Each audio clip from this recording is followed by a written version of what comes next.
लकड़ी का कटोरा। एक वृद्ध व्यक्ति अपने बहू बेटे के यहाँ शहर रहने गया। उम्र के इस पड़ाव पर वह अत्यंत कमजोर हो चुका था।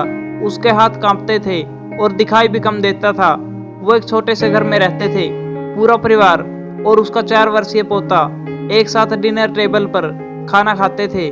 लेकिन वृद्ध होने के कारण उस व्यक्ति को खाने में बड़ी दिक्कत होती थी।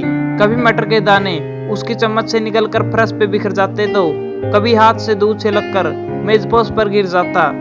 बहू बेटे 1-2 दिन ये सब सहन करते रहे, पर अब उन्हें अपने पिता की इस काम से चिढ़ होने लगी।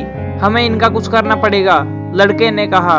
बहू ने भी हाँ में हाँ मिलाई और बोली, आखिर कब तक हम इनकी वजह से अपने खाने का मजा किरकिरा करते रहेंगे और हम इस तरह चीजों का नुकसान होते हुए भी नहीं देख सकते। अगले दिन जब खाने का वक्त हुआ तो बेटे ने एक पुरानी मेज को कमरे के कोने में लगा दिया। अब बूढ़े पिता को वहीं अकेले बैठकर अपना भोजन करना था।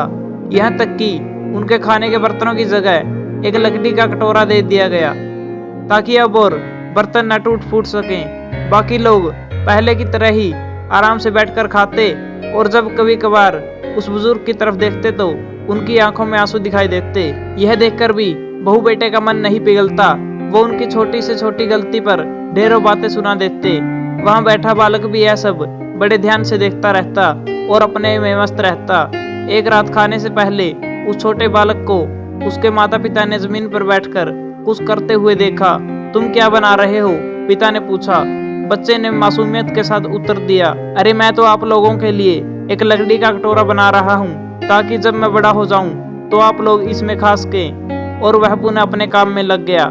पर इस बात का उसके माता पिता पर बहुत गहरा असर हुआ। उनके मुंह से एक भी शब्द नहीं निकला और आंखों से आंसू बहने लगे। वे दोनों बिना बोले ही समझ चुके थे और अब उन्हें क्या करना है। उस रात वो अपने बूढ़े पिता को वापस डिनर टेबल पर ले आए और फिर कभी उनके साथ अभद्र व्यवहार नहीं किया। दोस्तों, हम अक्सर अपने बच्चों को नैतिक शिक्षा या मोरल वैल्यूज देने की बात करते हैं, पर हम ये भूल जाते हैं कि असल शिक्षा शब्दों में नहीं हमारे कर्मों में छुपी होती है। अगर हम बच्चों को बस ये उपदेश देते रहें कि बड़ों का आदर करो, सबका सम्मान करो और खुद इसके उल्ट व्यवहार करें तो बच्चा भी ऐसा करना सीखता है। इसीलिए कभी भी अपने पेरेंट्स के साथ ऐसा व्यवहार ना करें कि कल को आपकी संतान भी आपके लिए लकड़ी का कटोरा तैयार करने लगे।